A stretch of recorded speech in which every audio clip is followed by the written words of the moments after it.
그러므로 주 안에서 갇힌 내가 너희를 권하노니 너희가 부르심을 받은 일에 합당하게 행하여 모든 겸손과 온유로 하고 오래 참음으로 사랑 가운데서 서로 용납하고 평안에 매는 줄로 성령이 하나 되게 하신 것을 힘써 지키라. 몸이 하나요 성령도 한 분이시니 이와 같이 너희가 부르심이 한 소망 안에서 부르심을 받았느니라. 아멘. 사랑하시는 아버지 하나님, 한 주간도 주께서 저희를 보살펴 주셨고 오늘 거룩한 주의 날을 맞이하여 주의 백성된 저희들의 마음과 뜻과 정성 모아 주님 전에 모여서 예배드릴 때 홀로 영광 받아 주시고 주님 앞에 나온 주의 백성들에게 예비하신 은혜와 사랑과 말씀을 통해서 우리를 위로하시고 치료하시고 소망 가운데 살아갈 수 있는 새 능력을 허락하여 주옵소서. 세상에는 온갖 많은 소식들이 있지만 우리를 우울하게 하고 두렵게 하고 걱정과 염려가 끊이지 않는 그런 소식들이 많지만 주님 안에서 우리가 참다운 행복과 그리고 바람직한 소식과 기대가 있음을 우리가 소망하오니 주여 오늘도 예배 가운데 주의 인재하심을 경험하게 하여 주시고 아멘. 주의 크신 은혜와 또한 말씀을 통해 우리 심령이 새롭게 되어줄 수 있게 하옵소서. 아멘. 지난날의 삶 속에서 온전치 못했던 것들, 부끄럽고 감추고 싶은 일들 주께서 아시오니 용서하여 주시고 주의 성령과 주의 말씀을 통해서 우리가 항상 새로워질 수 있도록 도와주옵소서. 아멘. 예수님 이름으로 기원하옵나이다. 아멘. 찬송 43장 함께 찬양 드리시겠습니다.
하늘에 계신 우리 아버지 이름을 거룩하게 하시며 아버지의 나라가 오게 하시며 아버지의 뜻이 하늘에서와 같이 땅에서도 이루어지게 하소서.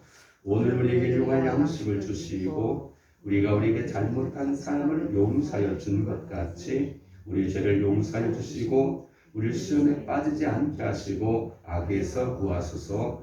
나라와 권능과 영광이 영원히 아버지의 것입니다. 아멘. 교동문은 28번 함께 교독하시겠습니다. 시편 63편 있습니다. 교동문 28번 시편 63편. 하나님이여 주는 나의 하나님이시라. 내가 간절히 주를 찾되 물이 없어 마르고 황폐한 땅에서도 영혼의 주를 갈망하며 내 육체가 주를 악무하나이다. 내가 주의 권능과 영광을 보기 위하여 이와 같이 성소에서 주를 바라보았나이다. 주의 인자심이 생명보다 나음으로 내 입술이 주를 찬양할 것이다. 이름으로 나의 평생의 주를 송축하며 주의 이름으로 말미암아 나의 손을 들린다. 골수와 기름진 것을 먹음과 같이 나의 영혼이 만족할 것이다. 나의 입이 기쁜 입술로 주를 찬송하되 내가 나의 침상에서 주를 기억하며 새벽에 주의 말씀을 자동적으로 주의 때에 주의 나의 도우시리이다. 내가 주의 날개 그늘에서 즐겁게 부르리이다. 아멘. 74장 함께 찬양하시고 예배를 위해서 동순 권사님 기도 인도해 주시겠습니다. 74장 함께 찬양해 주시겠습니다.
사랑이 많으신 하나님 아버지, 오늘 우리가 푸르름에 가득한 5월의 주일 아침입니다.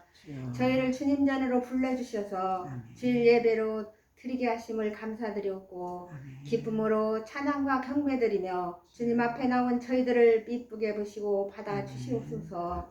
주님의 영광 앞에서 먼저 저희들의 죄악을 봅니다. 한 주간도 아버지 말씀대로 살려고 노력했지만 저도 모르게 말씀대로 살지 못했음을 고백합니다. 사랑이 많으신 우리 주님께서 저희들을 긍휼히 여기시고 새롭게 하여 주시옵소서. 아버지 하나님, 5월은 가정의 달입니다. 아버지 하나님께서 맺어주시고 복내려주신 저희들의 가정을 통하여 아버지 영광 받아주시옵고 저희 가정들의 주님께 예배드리는 일을 통해 은혜 받게 하시고 평강과 기쁨이 넘치게 하시며 언제나 화목함이 넘치는 가정들이 되게 하여 주시옵소서. 아버지 하나님, 고달픈 삶을 통하여 고통당하는 사람들이 많습니다. 고통의 원인이 어디에 있는지도 모르고 환경이나 세상만 탓하며 처량하게 살아가는 저들을 불쌍히 여기셔서 주님 앞에 나와 새 삶에 대한 기쁨을 누릴 수 있도록 은총 내려 주시옵소서.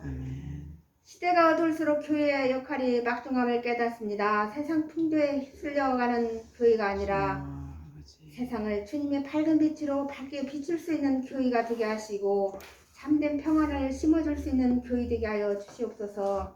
아버지 하나님, 오늘도 말씀을 잘하시는 우리 목사님 붙들어 주셔서 성령의 이끌림 받아 저희들에게 말씀 전하시는 말씀이 되게 하시고 저희들이 그 말씀으로 더불어 아버지 하나님 강박한 마음이 녹아지게 하시고 주님의 아버지 사랑을 오늘 경험하는 이 시간 되게 하여 주시옵소서. 그 말씀대로 세상에 나가 주님의 빛과 소금을 다할 수 있는 저희들 되게 하여 주시옵기를 간절히 바라옵고 우리 주님 예수님 이름 받들어 기도드렸습니다. 아멘.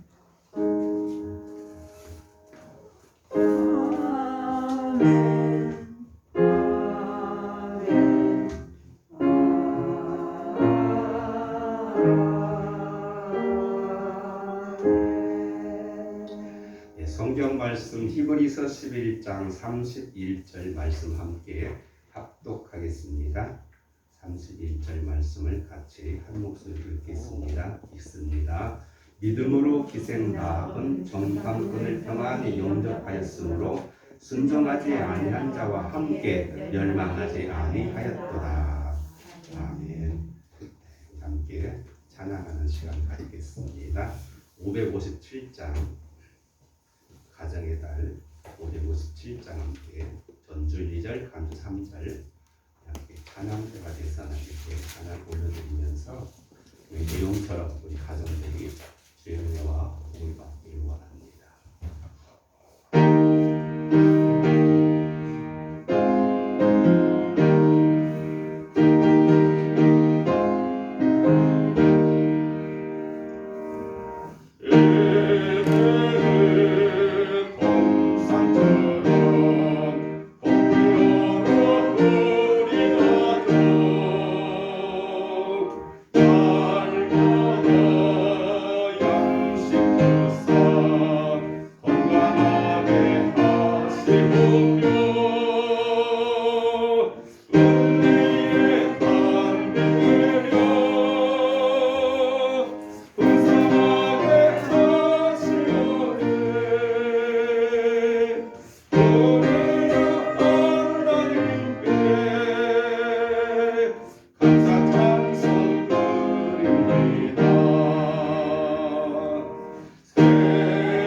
계속해서 믿음의 사람들 히브리서 11장에 나오는 믿음의 영웅들 함께 살펴보는 가운데 있습니다.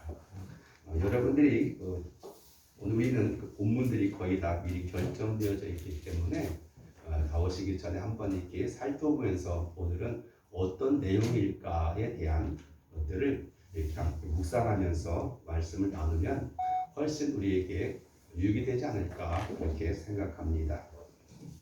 여러분 성경을 읽으면 조금 의아해하지 않으셨는지 모르겠습니다. 왜냐하면 우리는 그동안 아브라함 또는 이삭 그리고 야곱, 요셉 그리고 모세 그 다음에는 이 이스라엘의 역사적인 사건을 통해서 본다면 어떤 의미에서는 당연히 나와야 될 사람이 누구냐면 바로 여호수아다 그렇게 생각도 할 수 있습니다. 모세가 하지 못했던 그 가나안의 정복 사업을 여호수아가 리더가 돼서 이스라엘 백성들을 가나안을 정복하게 하고 또 그 땅을 이스라엘 12지파에게 분배하는 엄청난 그런 일들을 여호수아는 했습니다. 여호수아는 애굽에도 있었고 그리고 광야 40년 동안도 그는 그곳에서 모세의 시종으로서의 역할을 감당했을 뿐만이 아니라 그리고 그들을 모세의 뒤를 이어서 지도자가 되어 가나안 땅을 점령하는 일에 있어서 가장 앞장섰던 그런 리더였습니다. 그렇다고 한다면 자연히 모세 다음에는 여호수아 이렇게 등장해야 되는데 오늘 부모님은 전혀 예상하지 못했던 한 여인이 소개되고 있습니다. 그 여인의 이름은 바로 라합 이렇게 소개하고 있는 걸 보게 됩니다. 이 라합은 어떤 사람입니까? 어떤 의미에서는 전혀 이 성경의 본문과는 맞지 않는 그런 인물 가운데 하나라고 할 수 있습니다.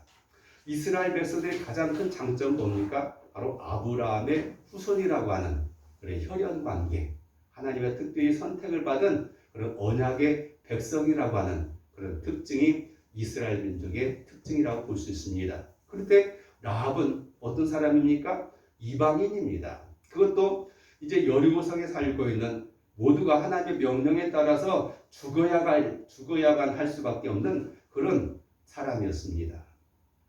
그리고 상대적으로 지금이야 우리가 인권 유인도 있어가지고 뭐 남성, 여성 인권에 대한 모든 것들이 공평하지만 그러나 우리가 얼마 전까지만 해도 대부분의 모든 나라, 모든 민족, 모든 문화에서 거의가 모두가 남성 위주로 모든 것들이 결정되어지는 그런 사회 속에서 이 여성이 등장한다고 하는 사실은 굉장히 놀라운 일이 아닐 수 없습니다.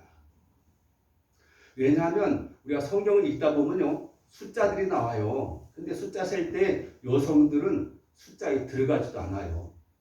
이게 바로 당시의 여성상에 대한 그런 성경적인 입장이고 보편적인 그런 세계사의 일환이라고 볼 수 있습니다. 그런데 뜻밖의 히브리서 기자는 바로 라합이라고 하는 여인을 오늘 믿음의 유인 가운데 영웅 가운데 한 사람으로 우리에게 소개하고 있어요. 더군다나 오늘 성경에 보면 뭐라고 말씀하고 있냐면 기생라 이렇게 소개하고 있어요. 기생? 물론 기생도 여러 가지 종류가 있습니다. 그런데요, 성경의 히브리 성경이 알렉산드리아에서 그 히브리 학자들을 통해서 70명의 그런 학자들이 히브리어 성경을 헬라어 성경으로 번역했습니다. 그런 성경이 있습니다. 굉장히 중요한 성경인데 거기서는 여기 귀분을 뭐라고 번역했냐면은 기생이 아니라 매춘부라고 소개하고 있어요. 매춘부, 몸을 파는 여인. 더군다나 기가 막힐 노릇이 아니고 어이음집의 어떤 그런 귀족의 자녀도 아니고 정갈하고 깨끗하고 어떤 성결한 그런 여인도 아니고 몸을 파는 또는 기성이라고 일컫는 그런 여인이 바로 이 거룩한 대열에 소개되고 있다고 하는 사실이 있어요. 에베소 2장에 보면은 이스라엘 백성들이 아는 사람들에 대한 당시의 일반적인 히브리 사상이 소개되고 있습니다. 그러므로 생각하라. 너희는 그때 육체로 이방인이요 손으로 육체 행한 할례당이라 칭하는 자들에게 무할례당이라 칭함을 받는 자들이라. 그때 너희는 그리스도 밖에 있었고 이스라엘 나라 밖의 사람이라. 약속의 언약들에 대하여 외인이요 세상에서 소망이 없고 하나님도 없는 자이더니. 바로 이런 사람들이 바로 전혀 하나님과는 상관도 할 수 없고 어디 끼어볼 수 있는 틈새도 없는 그런 현주소가 이 라합이라고 소개되고 있습니다. 그래서 여기 본 종교적으로나 사회적으로나 당시 일반적인 통념상으로 보면은 라합이라고 하는 여자는 도저히 하나님의 백성으로 들어갈 수도 없고 그냥 여리고 망할 때 함께 죽을 수밖에 없는 그런 사람이었다. 과거에 제가 어렸을 때에는 그 어른들이 하는 소리가 많은 가운데 보면 모든 것이 뭘로 생각했냐면 하도 험한 세상들 살시다 보니까 일제 치하에 있었죠. 그 다음에 미군 군정 속에 있었고, 그 다음에 6.25 전쟁 터졌고, 정말로 세계 가장 가난한 나라 우리나라였지 않았습니까? 그래서 모든 것이 다 뭐라고 생각하냐면 운명이라고 생각했고 팔자 소관이라고 생각하셨어요.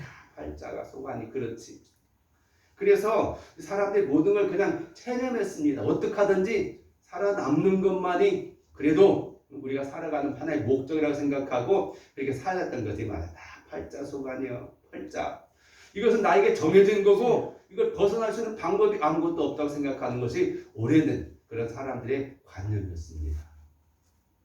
그렇다고 볼 때 이 라합이라고 하는 여자는 그래서 보면요 어떻게 됩니까? 그냥 그 안에서 죽을 수밖에 없는 그런 팔자였고 운명이었습니다. 더군다나 하나님의 명령에 따라서. 그런 그가 우리 식으로 말하면 팔자를 완전히 180도 고치는 그런 사건이 오늘 성경이 우리에게 소개되고 있고 그리고 위대한 사람으로 소개되고 있습니다. 왜냐하면 마태복음 1장에 보면은 예수님에 관한 족보가 나오죠. 거기서 가장 먼저 등장하는 그냥 여인 가운데 하나가 바로 라합이 보아스를 낳고 해가지고 예수님의 족보 속에 다윗의 족보 속에 거기 들어가 있는 엄연한 여인을 소개되고 있습니다. 대부분의 족보는요 여자가 드러나지 않습니다. 남자 유성으로 남성 계급통으로 나오죠. 그래서 우리가 씨라고 하는 이유가 그거잖아요. 남자는 씨를 통해서 나오고 여자는 그냥 밭으로 소개도 안 돼요. 대부분 족보가. 그런데 예수님의 족보 가운데 드러나는 여인들이 몇 명 있어요. 그 가운데 하나가 바로 누구라고요? 바로 라합이다 라고 소개할 정도로 그렇게 되고 있고 그 혈통은 다윗에 이어서 바로 예수 그리스도까지 연결되는 그런 하나의 통로로서의 족보에 들어간 라합이라고 하는 인물. 과연 어떻게 이 사람은 그렇게 팔자를 고치고 정말로 그 인생의 180도 달라질 수 있었는가? 라합의 믿음은 도대체 어떤 믿음인가? 도대체 그는 어떻게 그런 믿음을 소유할 수 있었는가? 오늘 함께 살펴보면서 은혜를 나누기를 원합니다. 그러기 위해서는 오늘 배경의 말씀이 소개되고 있는데 바로 여호수아 2장을 우리 살펴보시기 바랍니다. 여호수아 2장. 바로 여호수아 2장이 오늘 본문의 배경 가운데 하나가 되어져 320쪽 구약성경 320쪽을 함께 같이 펴가지고 한번 읽어보면서 도대체 이 라합이라고 하는 사람이 도대체 어떤 사람인가? 2장 몇 절? 그냥 2장 여기다 표시라고 했죠. 2장 다 표시합니다. 거기 보면요, 이제 이런 말씀이 있는 걸 보게 됩니다. 9절의 말씀 보면 한번 2장 9절 한번 같이 읽어볼까요? 시작. 말하되 여호와께서 이 땅을 너에게 주신 줄을 내가 아노라. 우리가 너희를 심히 두려워하고 이 땅 주민들이 다 너희 앞에서 간담이 녹나니. 여기 보면은 뭐라고 고백하고 있냐면 라합이 이제 여호수아가 정탐꾼들을 이 여리고성을 점령하기 위해서 그 성의 형편을 갖다가 살펴보기 위해서 침투시켰어요. 쉽게 말하면 간첩을 투입해가지고 과연 어떤 것인가 해가지고 살펴봤어요. 그런데 그만 가자마자 쉽게 들켜버렸어요. 그럴 수밖에 없는 것이 생각해보면은 이스라엘 백성들은 광야 생활해가지고 40년 동안 그들이 입은 옷이 어떻겠어요? 딱 보면 벌써 눈치가 챘을 것 같아요. 뭐 헤어스타일이나 뭐 의상이나 뭐 보면은 다를 수밖에 없지. 아무리 뭐 한다고 하더라도 구성 사람들은 다를 수밖에 없을 것 같아요. 그래 가자마자 뭔가 이상한 수상한 사람들이 들어왔다 해가지고 벌써 비상사태에 들어가 버렸어요. 여리고는 그렇지 않아도 여리고는 그런데 이들이 이제 오늘 이 라합이 이런 말씀하고 있는 거죠. 여호와께서 이 땅을 너희에게 주신 줄을 내가 아노라. 아멘. 우리가 너희를 심히 두려워하고 이 땅 주민들이 다 너희 앞에서 간담이 녹는다. 그렇게 말씀하고 있는 거죠. 이게 이 사람 기생이라고 하는 그런 오늘 성경에 소개되고 있는 것처럼 어쩌면은 여관 같은 걸 경영하면서 사람들이 갖다 이제 잠자를 잘 수 있겠고 또 더 나아가서 어떤 그런 좀 그런 유학 같은 역할을 한 것 같아요. 그러니까 다양한 사람들을 저는 만날 수가 있었고 당시 세상 돌아가는 이야기들을 다양하게 들을 수 있을 것 같아요. 그 가운데 가장 흥미를 끄는 그런 소식은 뭐냐? 바로 이 히브리인들이에요. 애굽에서 나왔다고 하는데 그 사람들이 광야에서 이렇게 저렇게 움직이면서 그들이 행한 일들이 지나가는 그런 사람들, 특별히 이제 이때 당시도 그렇고 유목민들이 많이 있었고 그 가운데 이제 이 낙타를 통해서 이제 장사를 하는 이런 사람들이 있죠. 이곳저곳 돌아다니면서 이 사람들을 통해서 그는 많은 소식을 들었습니다. 그런데 아니 이 사람들이 도대체 어디로 가는가? 40년 동안을 광야에서 이리저리 비행하다가 드디어 어디까지 왔다? 여리고 앞에까지 왔다. 그러면 당연히 생각할 수밖에 없는 것은 뭐냐? 그 다음에 저들의 목표는 바로 우리다. 이게 생각할 수밖에 없었다는 거죠. 그러면서 그 가운데 들려왔던 그 하나님께서 자기 백성들 광야에서 어떻게 인도하셨고 애굽 땅에서 어떻게 그를 이끌어내셨고 그들 가운데 계신 하나님 어떤 분인가에 대한 소식을 그는 그렇게 들었어요. 오늘날처럼 직접적으로 어떤 사람을 전도인을 통해서 예수 믿으십시오. 예수 믿으면 복 받습니다. 예수를 이렇게 가지고 전달하는 것도 없었고 지나가는 사람들에 대한 이야기를 듣고 여리고 사람들 모두가 성경에 나온 것처럼 간담이 녹았다. 아이고 우리 다 죽었다. 어떻게 대책을 세워야 되는가? 저 신이 함께하는 저 민족에게 우리가 어떻게 대처할 수 있는가 생각하면서 두려워했는데 만에 이 사람은 그런 신이 있다고 한다면, 그런 신이 함께 한다고 한다면 그를 통해서 나도 구원받을 수 있지 않을까라는 생각을 그는 갖기 시작했다는 거죠. 똑같은 정보, 똑같은 소식이라 할지라도 그걸 통해서 그냥 두려워하면서 그냥 아무 손 놓고 있는 사람이 있는가 하면 우리가 그 앞에서 담대하게 나아가면서 그럼 내가 살 길이 어디에 있는가? 방법을 간구한 사람이 있다는 사실을 보게 됩니다. 요즘도 우리가 코로나라고 하는 팬데믹 사태 속에서 참 많은 그 업종들이 이제 부침이 지는 것을 보게 됩니다. 보면은요, 어떤 사람들은 어떤 식당이나 이런 데 가보면은 막 사람들이 이렇게 막 여들은 막 많아. 많은 데는 어떤 데는 그냥 얼마 있으면 간판이 바꿔주고 또 바꿔주고 하는 생각만 있는 거 보게 돼요. 그 차이가 뭐가 있을까? 물론 여러 가지가 있을 것입니다. 장소가 좋다거나 아니면 여러 가지가 있겠지만은 똑같은 음식 만들고 뭔가 남다른 바가 있잖아요. TV 같은 데 여기 가면은 정말로 남과 다른 맛을 내기 위해서 많이 노력하고 하는 것들이 나오게 되는 것처럼 바로 그런 거죠. 우리도 마찬가지. 믿음의 사람들이 보는 거 뭡니까? 히브리서 11장 1절에서 말씀하고 있는 게 뭡니까? 믿음은 바라는 것들의 실상이고 보지 못하는 게 증거다. 우리 이것을 주문처럼 생각할 것이 아니라 우리 실생활 속에서 우리가 봐야 돼요. 그래서 모든 우리가 어떤 사물이나 또 사건을 볼 때 우리는 그런 시각을 가지고 볼 수 있는 안목이 필요하다라고 생각할 수 있습니다. 그런 의미에서 라합은 자기의 처지에 대해서 자기의 모든 것에 대해서 그는 오히려 그 하나의 말씀을 붙들고 나아갔다고 생각이 되어져요. 그때 이 아들은 굉장히 흉흉했을 거예요. 사실 우리나라도 그렇지 않습니까? 우리가 겉으로 보면 아무 걱정 없이 평안하게 잘 살고 있지만 우리 북한에는 바로 북한에서는 핵을 갖다가 개발해놓고 벌써 몇십 개의 그 핵폭탄을 만들어놨다고 말씀하고 있고 계속 미사일을 개발해놓고 배치해놓고 있어요. 그것이 우리나라에 또 도르게 되면 도망갈 데도 없어요. 미국같이 넓은 땅이나 되거나 중국 땅이나 넓은 땅이 되면은 그래도 좀 어디 도망갈 데 있지만 우리나라 같은 데는 밑에는 바다하고 갈 데가 없습니다. 솔직히 우리 현실이 그래요. 그거 생각하면요, 우리나라 사람들 참 대담한지 뭔지 몰라. 서울 같은 데는 그냥 미사일도 아니고 그냥 방사포를 때려도 서울은 그냥 사정거리 안에 있습니다. 지금 그런 것들이 굉장히 훈련을 많이 하잖아요. 사정거리가 느려가지고. 그냥 그 아파트 그 몇십억 간다고 하는 거 전혀 불알거든요. 한방 빠지면 그냥 완전히 끝나버려요. 근데도 사람들이 거기 물려가는 거 보면 참 믿음이 좋은 건지 아니면 무감한지는 모르겠습니다만은 어쨌든 그런 형편인 것처럼 사실 그래요. 그런데 모두가 불안과 두려움 속에 공포 속에 있었어요. 그런데도 불구하고 이 사람은 오히려 하나님에 대한 희망을 가졌고 기대를 가졌다고 그는 볼 수 있겠다는 거죠. 시편 27편에 보면 굉장히 우리 성도들에게 용기를 주는 그런 말씀이 담겨 있죠. 여호와 나의 빛이요 구원이시니 내가 누구를 두려워하리요 내 생명의 능력이시니 내가 누구를 무서워하리요. 오늘 우리 이 말씀 항상 암송하면서 우리가 어렵고 힘겹고 약해질 때 이 말씀을 묵상할 수 있길 바라겠습니다. 여기서는 우리가 어디서든지 사람이나 환경을 보는 게 아니라 바로 하나님을 볼 수 있어요. 그분의 음성에 귀를 기울일 수 있어야 됩니다.